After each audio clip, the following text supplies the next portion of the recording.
So anyway, i-ready nyo na yung inyong mga Bibles, no? Taas nga yung ating mga Bibles and yung ating mga preaching notes.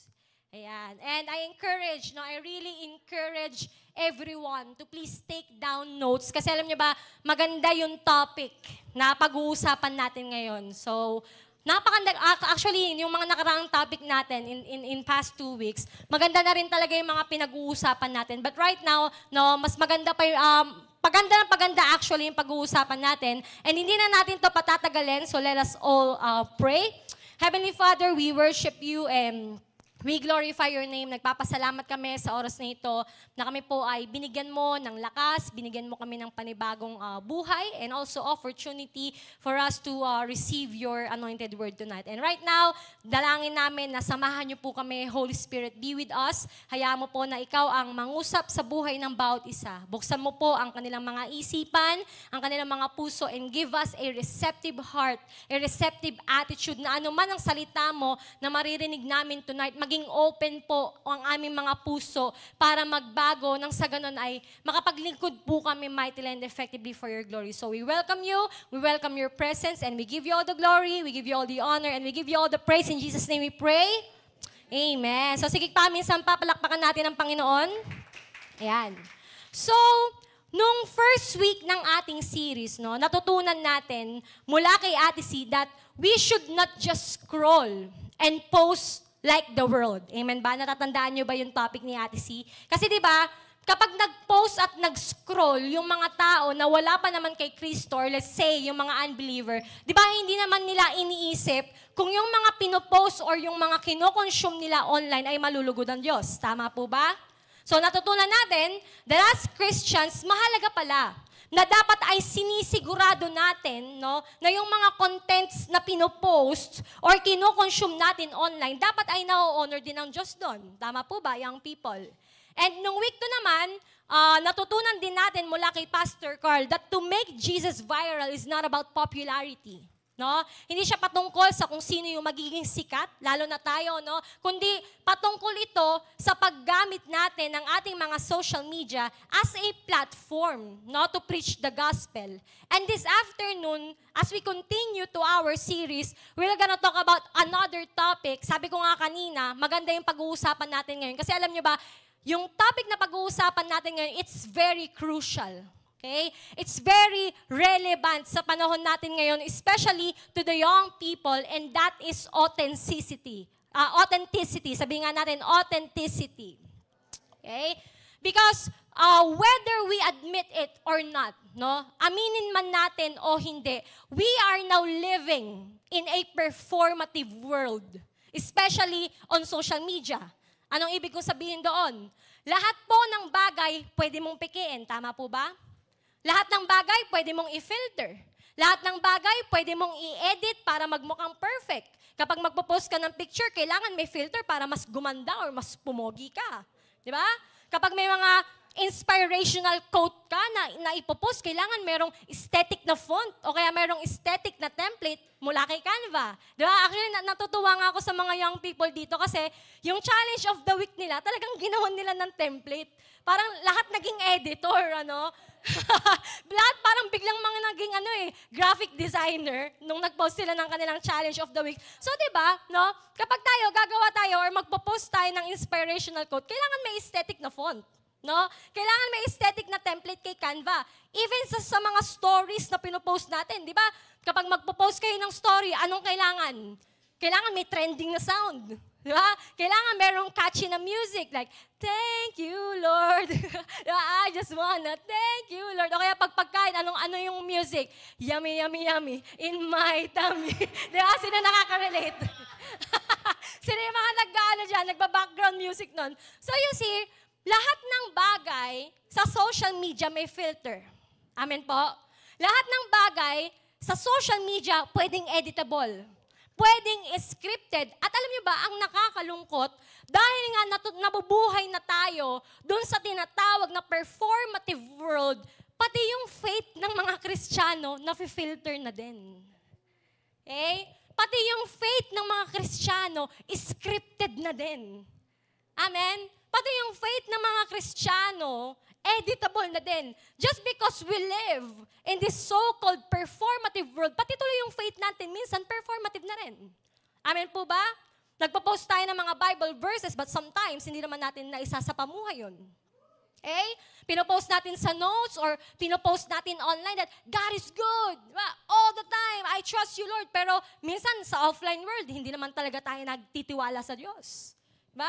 Hirap naman talaga tayo magtiwala sa Kanya. Kaya nga actually, young people, ganun ka-importante na meron tayong tinatawag na unfiltered faith. Everybody say, unfiltered faith. Okay, so yan yung title ng ating sermon this afternoon, unfiltered faith. No? So kapag sinabi nating unfiltered faith, you are living out your relationship with God genuinely. Ibig sabihin, yung faith mo, yung pananampalataya mo, yung relationship mo sa Panginoon, walang filter. Amen? Walang pagpapanggap. Hindi siya out of performance lang. Hindi siya inedit sa Canva. Hindi inedit sa CapCut. Hindi rin inedit sa Adobe Photoshop, kundi talagang genuine. No? Authentic. Totoo. So kung bakit mahalaga na meron tayong unfiltered faith, kasi ako, naniniwala ako na hindi tayo tinawag ng Diyos to become performers. Amen ba, young people? We're not called by God to become performers, but to become a true worshipers. Kasi ang Diyos, again, hindi siya after sa performance ng tao. No? Hindi siya after sa performance natin, but He is moved by our authenticity. He is moved by our genuine worship, by our genuine faith, by our true worship. Amen po ba? Pero ang tanong, in our Christian journey or in our Christian lives, paano nga ba tayo magkakaroon ng tinatawag na unfiltered faith? Amen? So yan yung theme na pag-uusapan natin ngayong hapong ito. How can we produce unfiltered faith in our lives? Ate Regine, paano nga ba ako magpo-portray? No? Or paano nga ba ako magkakaroon sa buhay ko ng unfiltered faith? Yung hindi ko kailangang pikiin. No? Yung hindi ko kailangang magpanggap, hindi kailangang scripted. So before we answer that, tingnan muna natin yung sinabi ni Paul in Galatians chapter 1 verse 10, which is our text for tonight. Okay, so sige, punta kayo sa inyong mga Bibles. Galatians chapter 1 verse 10. Okay? So sabi dito, kung nandyan na kayo, basahin nyo na lang dyan sa mga Bibles niyo. Pero sabi dito, for I am now seeking the favor of men or of God, or am I striving to please men? If I were still trying to please men, I will not be a bond servant of Christ. No? So may the Lord bless us upon reading of His Word. So actually, napakaganda, no, ng statement na sinabi po ni Paul dito sa verse na to. So ang sabi niya, hindi niya nais, no, or hindi niya gusto na purihin siya ng tao dahil sa sinabi niya. No, kundi ang gusto ni Paul, maparangalan niya ang Diyos. Amen po?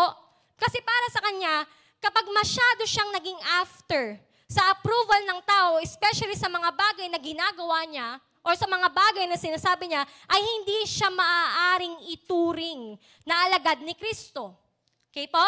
So sinabi po ito ni Paul dahil kung aaralin natin yung context niyang verse na yan, marami sa mga Galatia noon, no, or taga-Galatia noon, ang madali pong maakay ng maling katuruan. So, nung time kasi na yan, maraming nagra-rise up na mga false teachers at tinuturuan nila yung mga tao ng mga katuruan na taliwas sa salita ng Diyos. Kumbaga mga false doctrines, okay? Mga false teaching. So, siguro, sa tindi ng desire ni Paul or sa tindi ng kagustuhan ni Paul na mailigtas yung mga tao, no? Or hindi maaligaw yung mga tao sa maling katuruan, sinabi ni Paul sa kanila, parusahan nawa ng Diyos yung mga tao na nagdadala sa mga taga-Galatia sa maling katuruan. Kumbaga parang nagbitaw na siya ng statement na parusahan sana kayo ng Diyos. Kasi nagtuturo kayo ng maling kautusan eh. Nagtuturo kayo ng false doctrine. Ba? So yung scenario na yan, actually, probably, no, kung iisipin natin, pwedeng aware si Paul, no, or aware si Paul na pwede siyang kamuhian ng mga tao dahil sa sinabi niya. Bakit po? Kasi during that time, marami ng tao ang nahikayat ng mga false teachers. Marami nang sumunod sa kanila. Marami nang naniwala sa kanya. So there are tendencies, no, kung titingnan natin, there are tendencies na magalit ang tao sa kanya. There are possibilities na i-cancel out siya ng mga taga-Galacia. Pero alam niyo kung ano maganda kay Paul? Hindi siya takot i-cancel out ng mga tao. Amen? Hindi siya takot na i-cut off siya ng mga tao, magalit sa kanya yung mga tao kasi malinaw sa kanya na hindi siya after sa approval ng tao. Okay?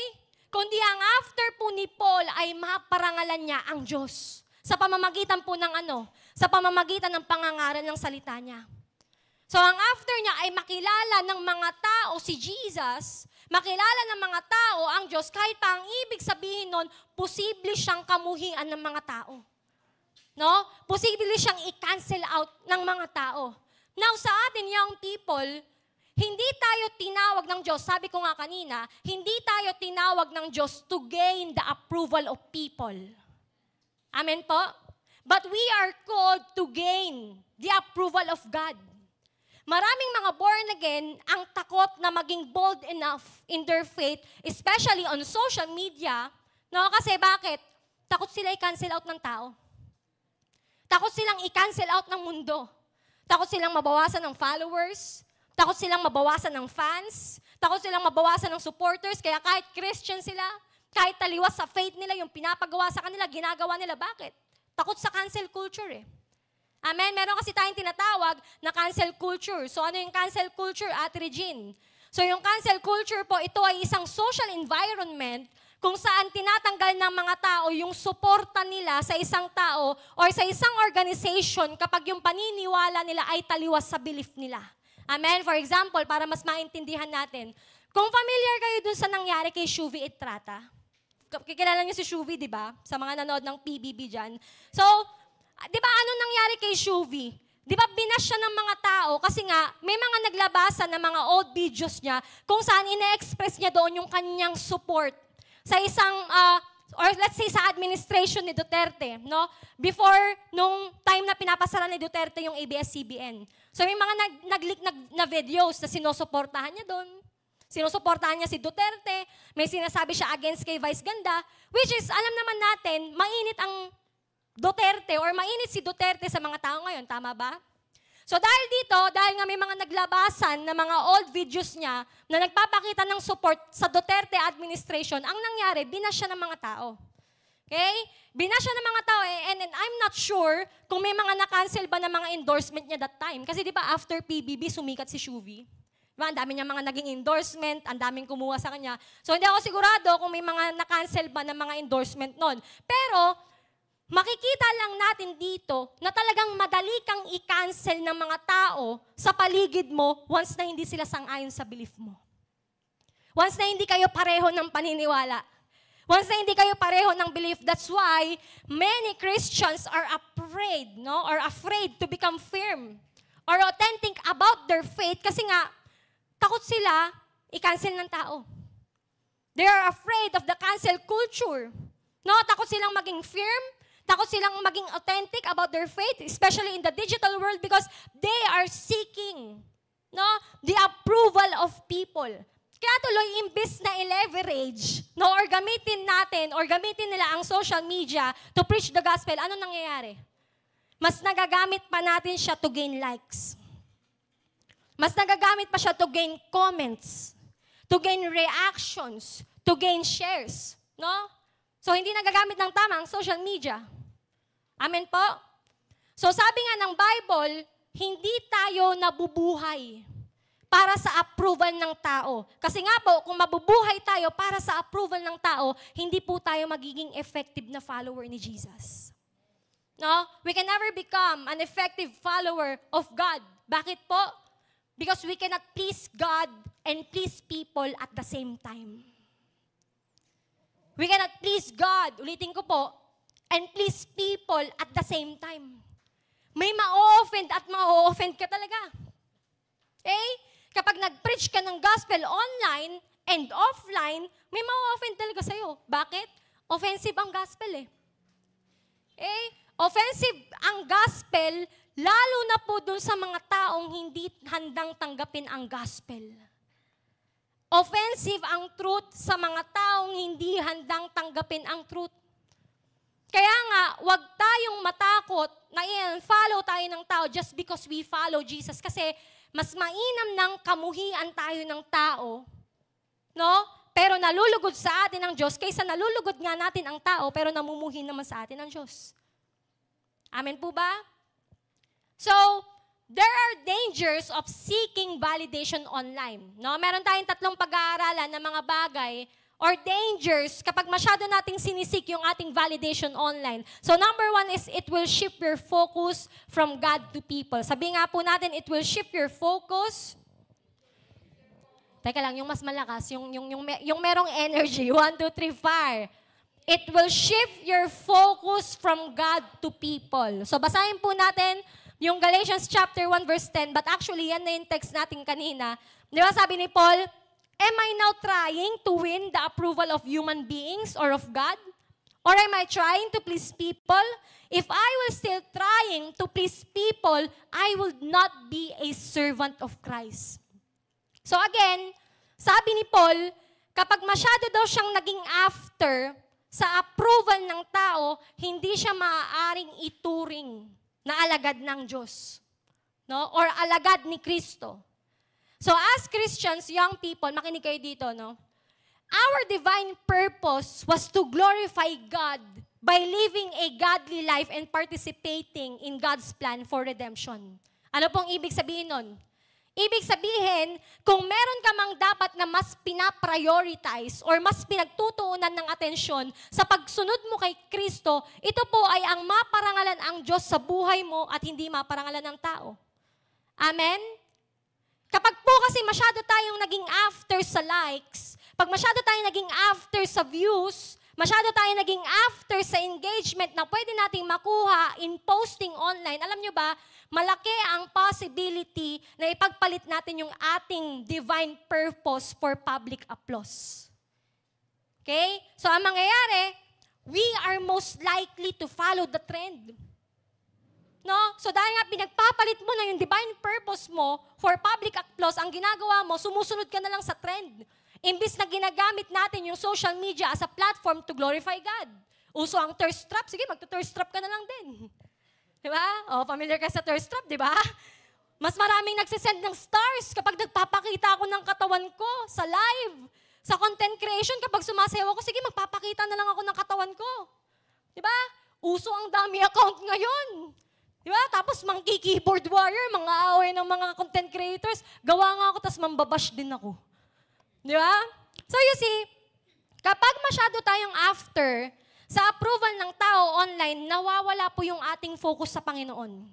And because of that, nakakalimutan na natin na dapat ang nakikita pa rin sa buhay natin ay yung tinatawag na Christ-likeness even if it's online. No? At kapag nakakalimutan mo yan, diyan na dumadating sa point na nawawala na yung effectiveness mo as a follower of Jesus. Nawawala na yung effectiveness natin as a follower of Jesus. So tandaan po natin, ang isa sa mga purpose kung bakit inalaw ng Diyos na magkaroon ng social media sa mundo ay para magamit natin ito as a platform to preach the gospel and to reflect Christ-likeness in our lives. Okay? Naniniwala ako na hindi masamang gumamit ng Facebook. Naniniwala ako na hindi masamang gumamit ng TikTok. Hindi masamang gumamit ng Instagram. Hindi masamang gumamit ng X. Alam niyo yung X? Twitter. Hindi masama yan. No? Hindi po masamang gumamit ng social media. It's just a matter of how you use your social media. No? Nasa kung paano mo lang ginagamit yung social media mo, kung yan ba ay talagang makakasama o makakabuti para sa'yo. Gaya nga po nung tinuro ni Pastor Carl last week, di ba? Ano yung sabi niya? Dapat nating gamitin yung mga social media accounts natin to spread the gospel. Kasi sa totoo lang, alam nyo young people, hindi natin alam, ang social media, it is a very powerful tool to preach the gospel. Biruin mo, isang post mo lang, di ba? Isang click mo lang, ilang tao na agad yung maaabot nun. Di ba? Ilang lugar na agad yung mapupuntahan nun. Isang post mo lang. Di ba? Isang click mo lang, isang share mo lang. Naalala ko nga po yung sinabi ni Pastora Jamie Santiago, no? I think, pandemic ko to nabasa that time. Talagang alalang-alala ko yun. So, nung time na yun, pandemic, at syempre dahil nga pandemic, no? May mga sakit, may mga viruses. Alam niyo ba, ang nangyari, di ba talagang pinatigil yung mga mass gatherings? Okay? So, kasama na po doon yung mga church services. Kaya no choice ang simbahan, nileverage po nila yung Facebook Live. No? So, di ba, makikita natin, nag-conduct yung mga churches ng online services, kahit ang Jomsi. Nag-start ang online ministry ng Jomsi nung pandemic. Di ba? Nagkaroon tayo ng online service nung time ng pandemic. Kasi nga, bawal ang church gatherings eh. Bawal ang church services. No? So, ang purpose nun, kung bakit nag-conduct ng mga online services, kasi para ano? Para nakakapakinig pa rin ng Word of God yung mga tao. Kahit walang mga mass gatherings, kahit walang mga church services, nakakapakinig pa rin ng Word of God yung mga tao. So, sabi ni Pastora Kenneth, naalala ko talaga, pinost niya to eh. Akala ng demonyo, nahadlangan niya na yung gawain ng Diyos. No? Akala ng demonyo, nahadlangan niya na ang gawain ng Diyos, pero hindi. Mas lalo pang lumaganap. Mas lalo pang kumalat. Bakit? Kasi yung online service na yon, maraming tao yung pwedeng maabot nun. Well, in fact, may mga members po tayo dito sa church na bunga sila ng online service ng Jomsi. Di ba? So you see, ang social media was a very powerful tool to preach the gospel. No, sorry po, pwede po ba akong mag-request ng electric pan? Ang init na talaga dito. Ayan. So, ang social media, di ba, kanina pa ako nagpapanggap eh, yung preaching ko unfiltered faith, pero unfiltered yung init dito eh. Hindi ka na kaya, denim pa more. Diba? Kasi, again, ang social media was a very powerful tool to preach the gospel. Kaya nga alam nyo, young people, imbis na gumawa tayo ng mga content na nakakatawa, imbis na mag-thirst trap tayo, sumayaw-sayaw tayo sa TikTok, gumawa tayo ng mga dummy accounts, alam niyo kung anong mas maganda? Gumawa tayo ng content na nare-reflect pa rin si Jesus sa buhay natin. Ba, i-share mo yung natutunan mo sa devotion mo. Or di kaya yung Bible verse na mineditate mo, pwede rin yun. Diba? Pwede rin gumawa ka ng content, mag-video ka, mag-vlog ka, tapos ang topic mo, the 3 benefits of prayer. Kaya, o di kaya, the 3 steps to salvation. Actually, ang daming pwedeng i-content, guys. Young people, ang daming pwedeng i-content na nakasenter ang focus kay Jesus. Kaya nga po, imbes na gamitin natin yung mga social media natin to gain people's approval, why don't we use it to gain God's approval? Amen? Ano kung kumonti ang followers mo? Diba? Ano kung konti ang mag-heart at mag-like sa post mo just because godly content yun? Diba? Ano kung konti ang views? Ano kung konti ang reach ng godly content mo? Kung marami namang maaabot na tao ng yung content mo. Diba? Kung marami namang masisave. Kung marami namang taong ma-encourage just because of your godly content. Diba? Kung 500 lang ang views mo, alam mo ba, yung 500 views na yun, malaking bagay na yun. Kasi 500 na tao din yung mabibless sa content mo. Diba? Kung 100 lang ang reach mo, okay lang yun. As long as yung 100 na yun naabot ng salita ng Diyos. Diba? So tandaan natin, ang goal natin sa paglilingkod ay hindi ang dumami ang followers natin, kundi dumami ang followers ni Jesus. Okay? Ang goal ay hindi para tayo ang mag-viral, kundi si Jesus ang mag-viral. So again, kapag masyado nating binibase yung ating value in the digital world, ano nangyayari? Nadadivert yung focus mula sa Diyos at napupunta na po sa tao. So stop seeking validation online. Sabihin mo sa katabi mo, stop seeking validation online. No? So wag mong ipagpalit yung divine purpose mo para lang sa likes, para lang sa reactions, para lang sa views, kasi hindi yan ang purpose mo. Ang purpose mo, hindi magparami ng likes. Ang purpose mo, hindi magparami ng views, hindi magparami ng reactors. No? Our purpose is not to be liked by the people, but to please God alone. So, yun po yung number 1. And secondly, it will produce hypocrisy. Sabihin nga po natin, it will produce Hypocrisy. Okay, so sabi po ng Matthew chapter 6 verse 1, beware of practicing your righteousness before men to be noticed by them. Otherwise, you have no reward with your Father who is in heaven. So yung context naman nitong text na to, yung mga Pharisee, alam naman po natin yan, no? Mahilig silang mag-perform ng kanilang mga religious deeds publicly. Okay? So ang ginagawa nila, kapag nagbibigay sila sa mahihirap, nagpapatunog sila ng mga trumpeta para mapansin ng tao yung ginagawa nila. No? Mahilig silang manalangin sa synagogue. Kapag nagfa-fasting sila, talagang pinapahalata nila sa tao na naka-fasting sila kasi para ano? Para papurihan sila ng tao. Para isipin ng tao, grabe, sobrang banal naman nila. Diba? Hala, grabe, nakakatuwa naman ang generous. Sobrang mapagbigay. Wow, grabe, ang prayerful naman yan. Diba? So in short, lahat ng ito, yung kanilang mga righteous acts, yung kanilang mga religious deeds, lahat ng yan, ginagawa lang nila, hindi naman talaga para maparangalan ang Diyos, kundi para maparangalan sino? Sila. So, merong tinatawag na hypocrisy. Pumasok ngayon yung tinatawag na hypocrisy. Kapag sinabi natin hypocrisy, ito yung nagpapakita ka ng isang katauhan na hindi naman talaga ikaw para matuwa ang tao sa'yo. Katulad nga nito mga Pharisee, hindi naman talaga sila generous, but they are portraying an image of being generous. For the sake of what? For the sake of public applause. Ganon din po sa prayer. Diba? Nagpo-portray sila ng image that they are very spiritual kasi nagpe-pray sila sa synagogues, nagpa-fasting sila, but the truth is, hindi naman talaga sila spiritual. Diba? Nagpapanggap lang na spiritual because they want appreciation. They want approval. They want applause of people. Kaya nga anong sabi ni Jesus sa kanila? Nakuha nyo na yung reward nyo. No? Nakuha nyo na yung reward nyo. Kasi bakit? Yung reward nila, yung papuri ng tao sa kanila. Yung reward nila, yung public applause na natanggap nila sa pagpapanggap nila. Amen? So sa atin din, young people, ito po ay isang paalala ng Diyos na iwasan nating masyadong maging after. Sa appreciation ng tao at sa approval ng tao. Whether online man yan, whether offline man yan, iwasan natin yan because it can lead us to perform hypocrisy in our lives. Yung mga tao po na masyadong after sa appreciation ng tao, kadalasan yan yung mga taong hindi nagpapakatotoo. Kadalasan yan yung mga taong filtered.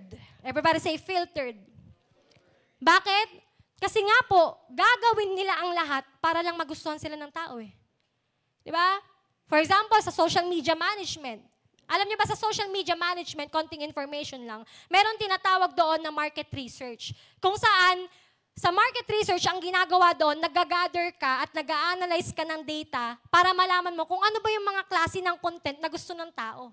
Okay? So, based doon sa mga datos, no, Tagalog na Tagalog, base doon sa mga datos na nakalap mo, doon ka ngayon bumubuo ng strategy. Doon ka ngayon nag-i-strategize kung ano yung mga content na gagawin mo para ano? Para magustuhan ng tao yung contents mo. Para magustuhan ng tao yung brand mo. Kaya nga minsan ang nangyayari, kahit hindi naman forte ng brand mo yun, anong gagawin mo? I-apply mo sa strategy. So alam to ng mga social media manager dyan. Diba? I-apply mo sa strategy mo para ano? Para ma-increase yung online presence mo. Okay? So, yun yung market research. At alam nyo ba, minsan nangyayari din yan sa Christian journey natin. Minsan, sa sobrang kagustuhan natin na makilala o magustuhan tayo ng mga tao sa paligid natin, especially online, handa tayong i-adapt sa system natin. Handa tayong i-adapt sa values natin yung isang bagay, kahit against naman yun sa biblical principles natin. Kahit naman against yun sa Christian values natin. Kaya nga, ganun ka-importante na hindi tayo masyadong after sa approval ng tao. Diba? Kasi para naiiwasan mong maging pretentious. Para naiiwasan po nating maging mapagpanggap. Na kung tayo man ay gagawa ng righteous act, kung tayo man ay gagawa ng religious deed online, see to it na hindi mo ito ginagawa just to make a holy appearance or performative faith online. No, kundi dahil gusto mo talaga na maraming tao ang makakilala sa Diyos through your contents. Gusto mo talaga na maraming tao ang mabless. Sa panahon kasi natin ngayon, napakadali pong mag-perform ng righteousness online. Amen? Kasi bakit? Pwede ka mag-post ng Bible verse kahit hindi ka naman talaga Christian eh. Di ba? Pwede ka mag-post ng Bible verse kahit hindi ka naman talaga born again. Kaya nga, di ba, pansinin nyo, pag hindi nyo kilala yung tao, tapos in-stock ninyo, tapos yung bio, Proverbs 30, o kaya Psalm 27 verse 1. Wow, Christian siya. Di ba?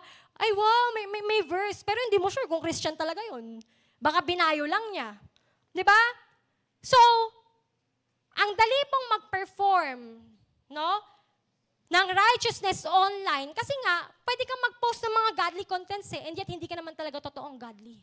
Actually, maraming mga content creators ngayon that they even use, nakakalungkot po, they even use godly contents just for the sake of clout. No? Merong mga content creators, kino-cover nila yung isang Christian song kahit di naman talaga sila Christian. Bakit? Kasi alam nila malakas hatak nun eh. Alam nila, marami silang pwedeng ma-inspire doon. Pwedeng tumaas ang views nila. Pwedeng tumaas ang reach nila. Pwedeng tumaas ang engagements nila. Kasi maraming mai-inspire eh. Christian song yun. Well, I'm not against those people na gumagawa nun, pero ang gusto ko lang pong makita ninyo is yung reality na andaling magpanggap or andaling mag-portray ng image of holiness online. Andaling mag-portray ng isang image na hindi naman talaga yun yung buhay mo para lang mag-engage ang tao sa'yo. Kaya di ba anong sabi ng Bible? Ingatan mong gawin yung isang bagay publicly para lang papurihan ka ng tao. Kasi kapag ginawa mo yun, natanggap mo na yung reward mo. And that is the approval of people. That's the likes. Yung reactions na gusto mo, engagements na gusto mo, taas ng reach, taas ng views na gusto mo, yun na yung reward mo. Okay? So again, kung ikaw man ay magpo-post ng Bible verse online, siguraduhin mo na hindi mo yan ginagawa para lang masabi ng tao sa'yo na banal ka. Okay? Kung ikaw man ay gagawa ng content na tumutulong ka sa mahihirap, diba, kunyari, mampaprank ka, may homeless boy or homeless girl, tapos pag may tumulong sa'yo, tutulungan mo, bibigyan mo ng malaking pera. See to it na hindi mo ginagawa yan para masabi ng taong generous ka. Okay? Kung gagawa ka man ng content na ipinapakita mo yung mga bagay na ginagawa mo dito sa loob, pinapakita mong nagpipreach ka, pinapakita natin kumakanta tayo, sumasayaw tayo, fini-feature natin yung mga gawain dito. I'm not against that, no? Pero see to it na hindi natin yan ginagawa to seek public applause or para lang ma-monetize tayo. Because again, kung gagawin po natin ito, hindi po natin mapaparangalan ang Diyos. Amen po? At isa pa, maganda din na yung ating pagiging godly ay hindi lang nakikita sa online world, kundi sa offline world din. Amen? Kung mga Bible verses ang madalas na nakikita sa feed natin, dapat nakikita din yung mga Bible verse na yun sa buhay natin. Okay? If we are preaching about unity in the feed, dapat nakikita din ang unity sa buhay natin, lalo na po sa simbahan natin. So, wag lang sa social media maging righteous. Sabihin mo nga sa katabi mo, wag lang sa social media maging righteous. Dapat sa totoong buhay din. Diba? Wag lang sa social media maging generous. Wag lang sa social media prayerful. Dapat sa totoong buhay din. Ito minsan yung nakakalungkot eh. Minsan yung prayer natin, sa mga notes tsaka sa mga walls na lang natin nilalagay. Di ba? Eh kung tutusin, wala namang Facebook si Lord. Wala namang IG si Lord. Wala namang TikTok si Lord. Di ba? So wala namang masama doon. No? Hindi ko po tinatabla yung mga gumagawa nun. Kasi ako ginagawa ko rin yun. Pero, mas maganda naman, di ba? Na mas nailalapit natin directly sa Panginoon yung mga prayer natin at hindi lang po sa Facebook post and notes. Amen, young people? Amen. So, amen. So, young people, wag nating gawing scripted yung relasyon natin or yung faith natin sa Panginoon, kundi totohanin natin. Maging authentic ka, maging totoo ka. At iwasan nating hanapin ang validation natin online because to seek validation online, again, it leads to performing hypocrisy in our lives. And last point is, it will destroy your identity. Why should we avoid, no? Or bakit hindi natin dapat masyadong sinisik yung ating validation online? Simple lang, it will distort your identity or your true identity. Kapag sinabing distort sa Tagalog, binabaluktot. Okay? Sabi ng Colossians chapter 3, verses 2 to 3, set your mind on the things above, not on the things that are on earth, for you have died and your life is now hidden with Christ in God. So sabi po ni Paul sa mga taga-Colossians, dapat na nilang ituon yung kanilang isip sa mga bagay na makalangit. Bakit po? Kasi nung time na na-born again sila, namatay na sila sa kasalanan nila at namumuhay na po sila para sa Panginoon. So ibig sabihin, as Christians, ang totoong identity natin, listen carefully young people, gusto ko pong makuha nyo to. As Christians, ang totoong identity natin ay hindi na talaga tayo dapat namumuhay para sa mundong ito, kundi para na sa Panginoon. That's your identity. You are a new creation. Bago ka na. Wala na yung dating buhay mo, patay na yun. Namatay na yun nung time na tinanggap mo si Jesus sa buhay mo, kaya hindi ka na dapat namumuhay para sa mundo. That's your identity. And sadly to say, madalas po nating nami-miss out itong reality na to. No? Madalas natin nami-miss out itong truth na ito. Minsan, sa kagustuhan natin to seek validation from people, alam nyo, nakakalimutan na nating mamuhay. No? Or nakakalimutan na natin na hindi tayo dapat nabubuhay para sa mundo, kundi para na sa Diyos. Ang primary work po kasi ni Satan was to always twist the truth. Tandaan po natin yan. Satan's primary work was to always twist the truth. Sa Genesis chapter 3 pa lang po, makikita na natin doon kung paano dinistort or paano tinwist ni Satan ang Word of God nung time na sinabi niya kay Adan at Eva na hindi naman talaga sila totoong mamamatay kapag kinain nila yung fruit of the knowledge of good and evil. Tama po ba? No? Sino familiar doon? Diba? Sabi ni Satan, ayaw lang ng Diyos na maging kagaya niya kayo. Maging kagaya niya ang tao. Kaya sinabi niya, mamamatay kayo pag kinain niya yun. So you see, umpisa pa lang, paboritong tactics na ni Satan na baluktutin ang katotohanan na sinasabi ng salita ng Diyos. At hanggang ngayon, alam nyo, young people, ginagawa niya pa rin yun. Amen? Strategy pa rin ni Satan yun. Tactics pa rin ni Satan yun. Sinusubukan pa rin niyang baluktutin yung Word of God sa buhay natin para po ano? Para sirain ang identity ng tao sa harapan ng Diyos. Okay? At ang isa nga po sa ginagamit na tool ni Satan para sirain or i-twist ang identity ng tao is yung desire to seek validation from people, especially in the digital world. No, kaya nga pansinin nyo ano nangyayari? Imbes na ang nakikita sa mga social medias natin ay mga contents na patungkol sa Diyos, ano ang nakikita sa atin? Kung ano yung uso. Diba? Kung ano yung mga contents na nauuso, na kahit minsan, nako-compromise yung pagiging Christians natin.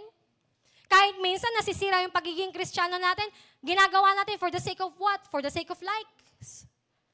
For the sake of views. For the sake na maraming mag-send ng stars sa'yo. For the sake na ma-monetize yung Facebook page mo. Amen?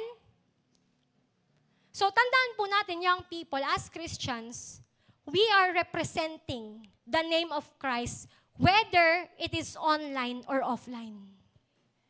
Amen? Nasa social media ka man or wala, gumagamit ka man ng Facebook or hindi, you are representing the name of Jesus. You are representing Christ. Kaya kung meron man po tayong image na dapat na nire-reflect sa mga post and contents natin, it should be Christ-likeness. Everybody say Christ-likeness. Kasi yun yung true identity natin eh. Amen? That's our true identity. You are not defined by likes. You are not defined by stars kung gaano kadami ang nagsisend ng stars sa'yo. Hindi ka defined kung gaano kadami ang views mo or gaano kadami ang reach, gaano kadami ang engagement ng Facebook post mo. You are not defined by that. But you are defined by what God is saying to you. Hindi ka na-define ng mga sinasabi ng tao or by what people will think or say to you, but you are defined by God. Kaya nga po, wag nating ipagpapalit yung eternal identity natin para lang sa likes. Huwag ipagpapalit yung eternal identity para lang sa views, para lang sa stars, para lang sa engagement, dahil hindi ka tinawag ng Diyos to perform, but to be transformed. We are not called to entertain, but to be changed. Yan ang calling mo. Yan ang identity natin. Kapag merong nagpo-post ng hate regarding politics, huwag na tayo makisali. Kung meron mang mga nauuso ngayon na content sa TikTok, sa Facebook, sa Instagram, huwag na tayong makisali. Huwag na tayong makiuso. Kung meron mang mga lumalabas na mga cheating issues sa mga vloggers, sa mga artista, huwag na tayong makichismis. Or huwag na tayong makispill the tea. Minsan, nauuna pa tayo sa chismis eh. Because again, our identity is in Christ. And we are representing Christ. Kaya ang nagre-reflect dapat sa buhay natin ay yung image and likeness ni Jesus. No? At kung sakali man, hindi mo talaga mapigilan yung keyboard warrior inside you, no? Or pinanganak ka talagang keyboard warrior, no? Talagang pag may nakita kang content, hindi mo mapigilan yung kamay mo, magko-comment ka talaga. Di ba? See to it, na yung i-comment mo ay magkukos ng enlightenment. At mare-reflect pa rin yung character ni Jesus sa buhay mo. So do not ruin your identity just for the sake of likes. Do not ruin your identity for the sake of views.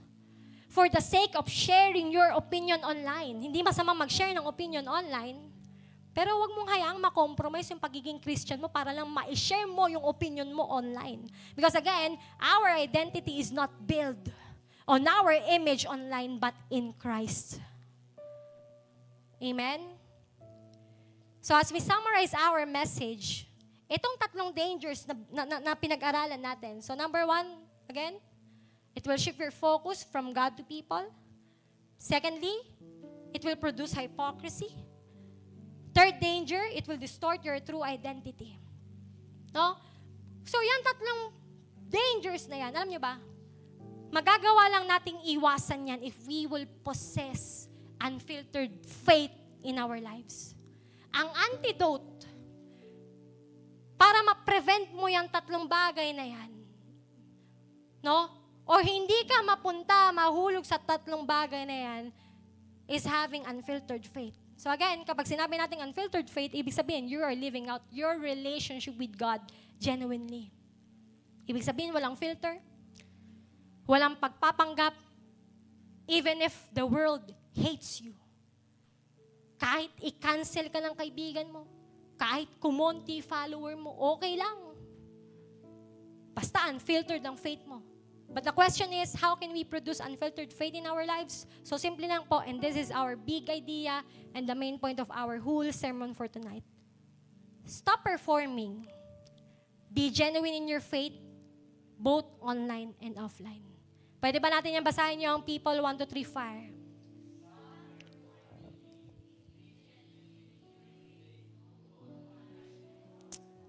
Ganyan lang po kasimple. Maging totoo lang tayo sa pananampalataya natin sa harapan ng Diyos at sa harapan ng mga taong nasa paligid natin. Because again, in our Christian journey, hindi tayo after sa kung ano yung sasabihin ng tao sa atin. Kundi after po tayo sa kung ano yung sasabihin ng Diyos sa atin. After tayo sa kung ano yung tingin ng Diyos sa atin. And I wanna tell you, young people, God is not impressed by performance, but He delights in authenticity. Amen? Hindi po nalulugod ang Diyos sa performative faith natin, kundi mas nalulugod siya sa genuine faith natin. Because He sees beyond the hearts. He sees beyond the filters. Kahit mag-conceal ka, kahit magpanggap ka sa likod ng social media mo, nakikita po ng Diyos kung ano yung totoong laman ng puso natin. Oo, sa tao, pwedeng nakakapagpanggap tayo. Pwede tayong magpanggap na banal tayo. Pwede tayong magpanggap na matuwid tayo, na passionate tayo, on fire tayo, pero sa Panginoon, hindi. Pwede nating sabihin na banal tayo sa mga pinopost natin, pero sa harapan ng Diyos, hindi natin may tatago yun. Amen? So, ang gusto po ng Diyos ay yung puso na mananatiling tapat at totoo sa Kanya kahit pa i-cancel out siya ng mga taong nasa paligid niya. So young people, ito lang ang encouragement ko sa inyo. Stay genuine and authentic in your faith, both online and offline. Kahit pa konti ang mag-like sa content mo, pero as long as napaparangalan ang Diyos sa ginagawa mo, worth it pa rin yun. Kahit pa kumonti ang kaibigan mo, kahit pa kumonti ang followers mo kasi naging firm ka sa biblical principles mo, worth it pa rin yun. At kahit pa hindi mo makuha ang approval ng tao dahil sa post mo, pero as long as nakukuha mo ang approval ng Diyos, worth it yun. Because again, ang goal natin ay hindi ang makilala tayo ng tao, kundi ang makilala ng tao si Jesus sa pamamagitan po ng buhay natin. Our goal is not to make for ourselves an audience of many, but an audience of one, and that is Jesus. Yung likes, maglalaho yan. Yung shares, pwedeng mawala yan. Pwedeng i-down ni Facebook yan. Pwedeng may mag-report yan. Yung Facebook account mo, kahit ang daming followers yan, anytime, pwedeng i-down ni Facebook yan. Diba? Pwedeng mabawasan yan, pero yung maparangalan mo ang Diyos, online man o offline, hanggang langit yan. So as we end, here are 3 things na pwede natin gawin. Number 1, stop curating our faith and start cultivating it. Huwag lang natin ipakita sa tao that we are growing spiritually by posting Bible verses and ministry involvement online, kundi talagang sa araw-araw po ng buhay natin, i-work out natin yung ating faith by spending time in prayer, by spending time in reading God's Word. Secondly, stop performing online and start proclaiming the truth. Imbis na gumawa tayo ng mga content that is mainly focus on ourselves, mas maganda na gumawa na lang tayo ng mga content na pinoproclaim ang gospel ni Jesus.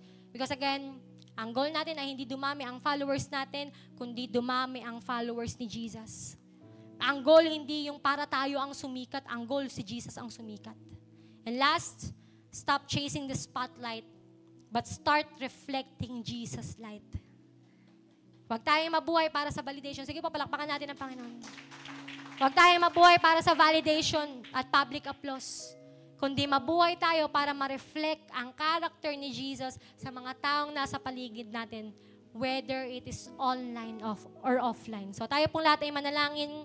Heavenly Father, salamat po, Panginoon, for this wonderful message and reminder that you have given to us. Na ang faith po namin ay hindi dapat performative, hindi dapat filtered, hindi dapat mapagpanggap, Panginoon, kundi dapat totoo. Dapat genuine, dapat authentic, Panginoon. And we ask for your forgiveness, Father. If there are times, yung aming pong pananampalataya sa'yo, yung aming relasyon sa'yo, yung aming pagmamahal sa'yo ay nagiging pagpapanggap na lang. Nagiging pagkukunwari na lang, patawarin niyo po kami, Panginoon. And right now, we ask for your grace. We ask for your mercy.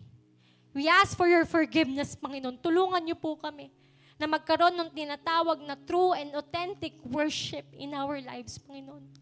Tulungan mo kami, turuan mo kami, Lord, na maging totoo yung pagsamba namin sa iyo. Turuan mo kami na maging totoo yung pananampalataya namin sa iyo. Yung pagtitiwala namin sa iyo kasi pagod na kaming magpanggap, Lord. Pagod na kaming magpanggap, na banal kami, na matuwid kami, na malakas kami, na kaya namin, Panginoon. Hindi na namin kaya, Lord. We need you in our lives. Transform us, Lord. Help us. Empower us, Panginoon, to overcome performative faith and hypocrisy in our lives. Bless these young people, Panginoon. Bless mo lahat ng mga tao, kabataan na nakinig ng salita mo ngayong gabing ito. And help us, O God, to apply this word each and every day in our lives. We give you all the glory. We give you all the honor. We give you all the praises and adoration. In Jesus' mighty name we pray. Amen. Palakpakan natin ng malakas ang Panginoon.